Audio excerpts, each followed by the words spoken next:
that the worst sound ever, though? I hate it. I hate it. But church, it's time for us to wake up. Thankfully, in this day and age, I don't have to actually hear that sound on a very regular basis. Not because I don't have to get up for anything, but because I have 4 noisy children. Just kidding. They're great. But most of the time I can get by an alarm on my watch and it'll vibrate and wake me up in the morning. Or if I need to be extra sure that I don't oversleep, I might set an alarm on my phone that'll play music when I get up, so I don't have to hear that awful sound. But I'll be honest with you. I am not a morning person whatsoever. Never have been. Probably never will be. And it didn't take Meg long into our marriage to realize this. And to realize that it wasn't worth having a conversation with me before I'd had a cup of coffee in the morning. And some days, it was probably safer if she waited. You know what I mean? I'd much rather stay up until 1 or 2 in the morning than get up at 6 in the morning. And I tend to be one of those people who just needs a little more sleep. I can't get by on 4 or 5 hours of sleep a night for very long like some people can. It's bad news all around. But one thing I've never had trouble with is sleepwalking or even sleep talking. I'm sure you've all heard stories from people who have sleepwalkers in their homes. Maybe some of you are a sleepwalker or live with the sleepwalker. But, the crazy things that people say or do, sometimes it's a whole conversation that people have, but they're actually sound asleep. Can even be dangerous at times, like if they were to leave the house or turn on the stove or something along those lines. It can be quite disorienting for the sleepwalker if they wake up from that sleepwalking.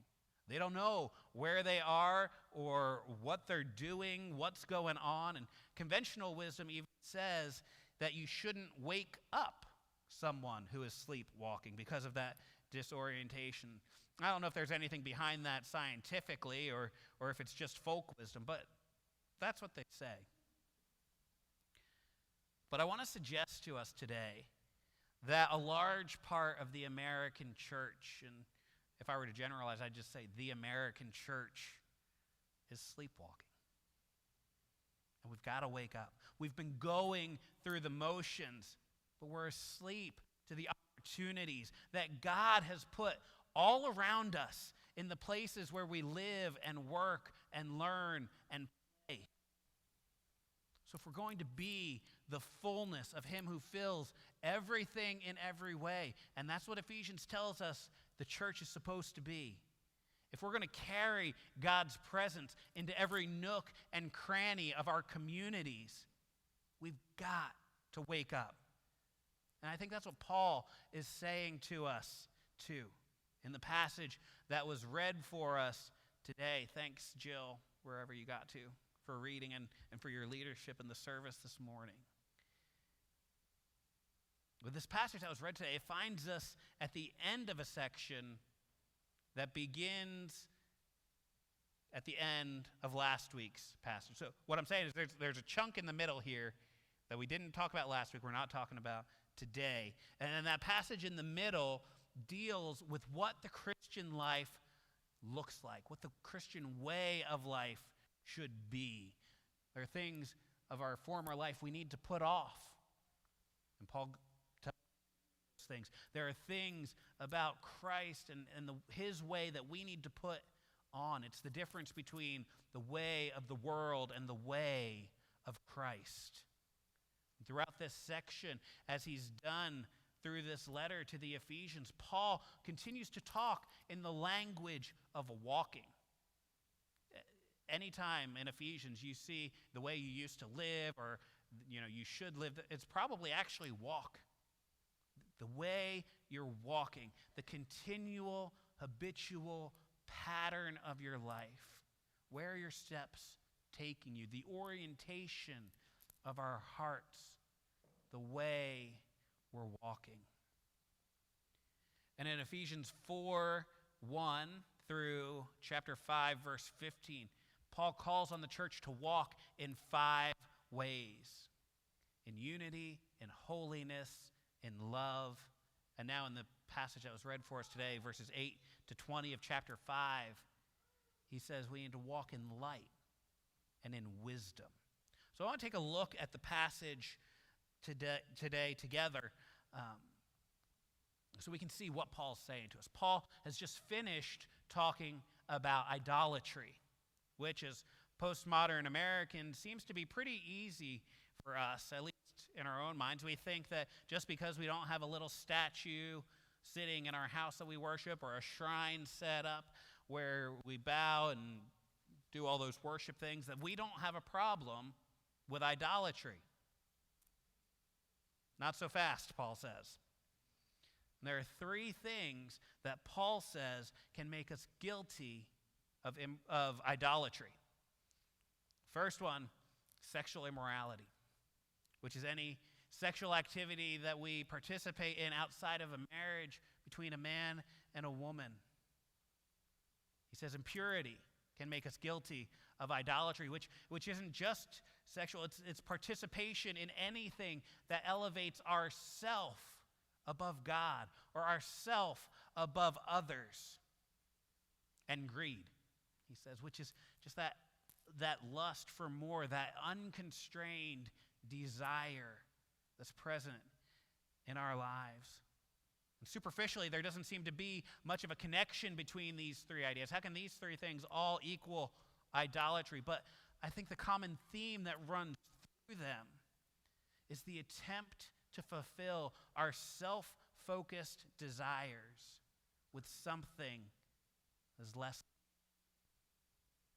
Turning people and relationships and things into objects to be used for our own pleasure. Paul says there's no room for these things in the Christian life. And we shouldn't even partner and join ourselves with those who are choosing to live in disobedience. Because disobedience implies they know better. They know the standard, and they're choosing their own way. It's that same sin that goes back to Adam and Eve in the garden when the serpent told them that eating the fruit would make them like God. He wasn't saying just that they would know good and evil. He was telling them that they would be able to define for themselves what is good and what is evil. And it's a lie. Paul says we can't partner with those who choose to walk in disobedience. Remember, walking, continual, habitual pattern of our life. It's different than being in relationship with people who are far from Christ. Those who still need to see the life of God lived in us so that they can come to know Jesus. They can enter into this relationship with the Father, Son, and Holy Spirit. This isn't a call to surround ourselves just with Christians. That's not what Paul's saying here. But it's a call to be careful of who we partner with, who we yoke ourselves to. And Paul gives us the reason why. He's not just given this rule because he likes it. He says, because you were once darkness. Is there any denying that the world we live in is full of darkness? You don't have to look far, just turn the news on for 5 minutes. But notice that Paul doesn't say you were in darkness. Rather, you were darkness. It's not just the context that the people in Ephesus and us by extension in the world live in. It's part of who we are before we come to Christ, before he begins that work in us. You were darkness, but now you're light. So we need to live in that light as children of light. He said, producing the fruit of light, which is goodness and righteousness and truth, Goodness being that which is constructive and life-giving. Remember, going back to Genesis again. God created. He spoke, it happened, he looked at it, and he said, that's good. It's good. Living in the light produces goodness. And it produces rightness, which your NIV translation probably actually says righteousness. But that sounds like such a religious word. There's so many things that we put into that. But rightness is simply living in right relationship with God and others and doing what is right. It's goodness and righteousness and truth. Absolute dependability, integrity, living where you say you'll live, doing what you say you'll do. But in order to live in that kind of light, we can't just work it up within us. We need Christ to shine on us. Because what does light do? It exposes what's in the darkness. The two can't coexist in the same space, or as Paul says in 2 Corinthians, what fellowship does light have with the darkness? Either there's light or there's dark, and that's not always comfortable. Think about walking out of a dark movie theater. If you can go way back in your mind to the last time you actually sat in a dark movie theater. And then you walk out, it's a matinee out in my analogy, because you walk out and it's a bright sunny afternoon. Hurts your eyes. Or when you're out camping and you're sitting around the fire at night. My family, we enjoy going camping. We don't do it as often as we'd like to, but we enjoy it. And inevitably, around the campfire, you're sitting there. It's dark. One of the boys grabs a flashlight right in my eyes. And it hurts. It hurts because we become accustomed to the darkness. We get used to it. And the light hurts. There's a reason that most burglaries happen when thieves can move between the shadows. There's a sense in which the darkness can cover our actions. It gives us a sense of anonymity. And there are things we'll do in the dark, people will do in the dark, that they would never do in the light of. And I'd suggest today that the darkness isn't physical darkness. Obviously, that's not what Paul's talking about here. But I'd suggest today that the internet, digital interactions, online everything, can be a type of darkness in our world today.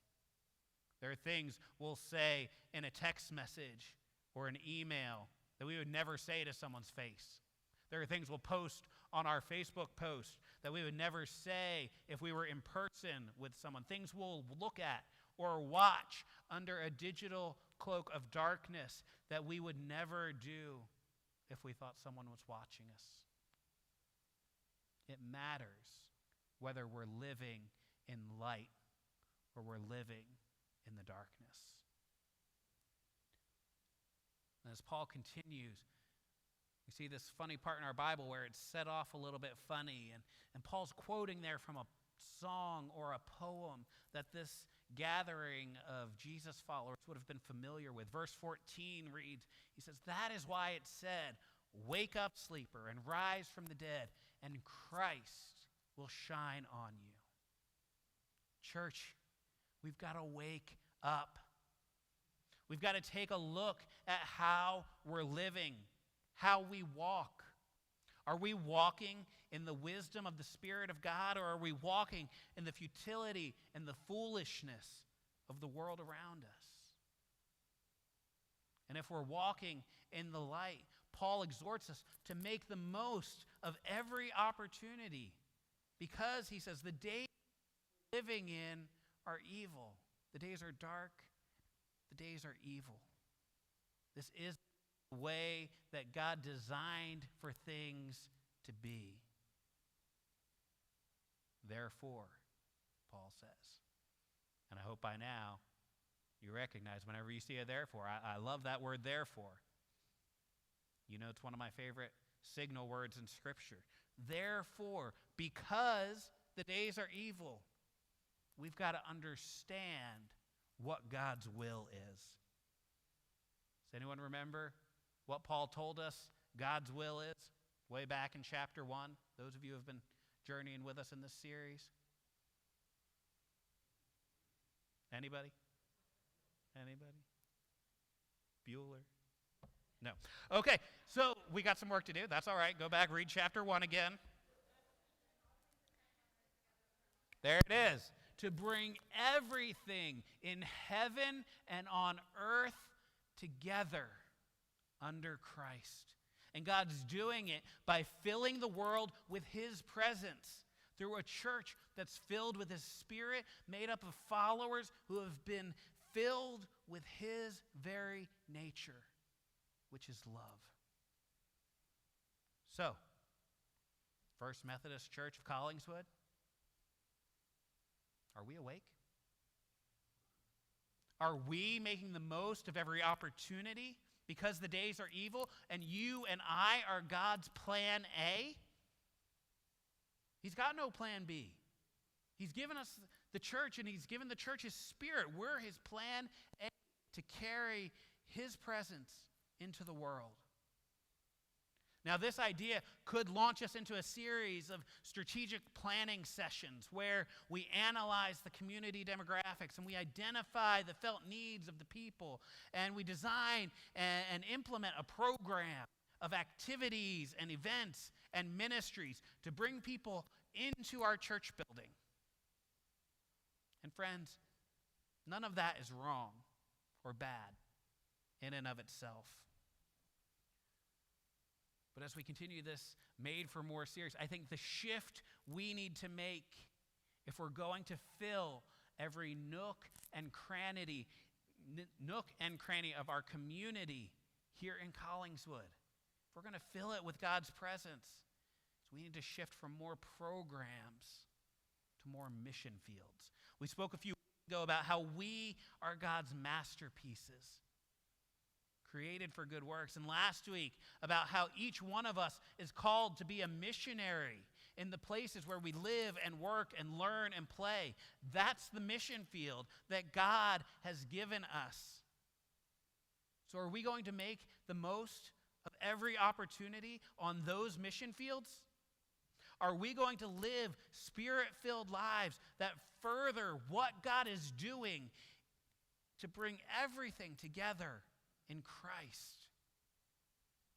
Brothers and sisters, we have opportunities every day to join the work, to join God in the work that he is doing. Not just doing it for him or even just doing it under him, but doing it with him. Remember, God is building his church. Chapter 2, he talked about how he's bringing together the Jews and the Gentiles as a sign and a symbol of what he's doing, building it on the cornerstone that is Christ. We often think that helping to build the church means bringing people in the front doors, and that's certainly part of it. We want people to come and be part of what we're doing here in worship and in our ministries. But what if we started to think about the front doors of our church, not just as these beautiful wooden doors here on the corner of Park and Dayton? What if we started to think about the front door of our church as the front doors to our homes? Could the front door of your house be someone's entrance into a relationship with Jesus? Absolutely it could. And you don't have to have a seminary degree or some kind of special training to carry God's presence into the encounters you're already having every day. People are loved into the kingdom far more than they are argued into the kingdom. So how do we love people? Not just our families and our friends and the people who are like us or the people we like. How do we love people?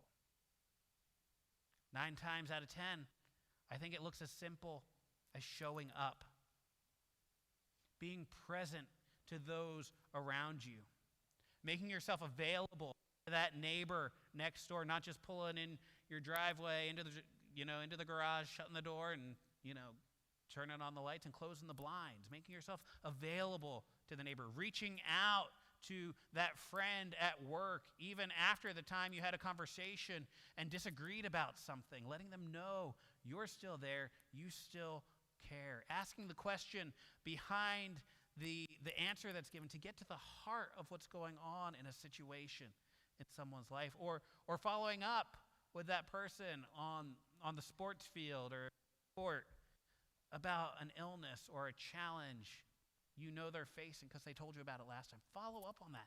Show them you care and love. This isn't rocket science. It's stuff all of us can do, but we have to do it. And we have to be continually filled with God's Spirit so that when people interact with us, it's not only us. More Scott's not going to help anybody, but more Jesus will. But we don't do it, and we can't do it if we keep sleepwalking through life, going through the motions, but not really seeing, going through the motions, but not really being present. God has put you on a mission field, and the days are evil. The world doesn't look the way the church is supposed to live. And as we're going to see next week, that puts us into conflict with the spirit of the world. But we have the greatest news that the world has ever known. The days may be evil, and on its own, the world may be going to hell in a handbasket. The God who made us to be in fellowship with him, to bear his image in the world, to carry his presence into every nook and cranny, he came to us. And he didn't come just to be a little Jesus that we can carry around in our pocket. He came to bring all things together, to make us anew so that we can be all that we as humans were always intended to be. He wants to make us into a people who can be a dwelling place for his very Spirit, so that every nook and cranny of creation can be touched by his presence. And all things, ultimately, all things will be made new.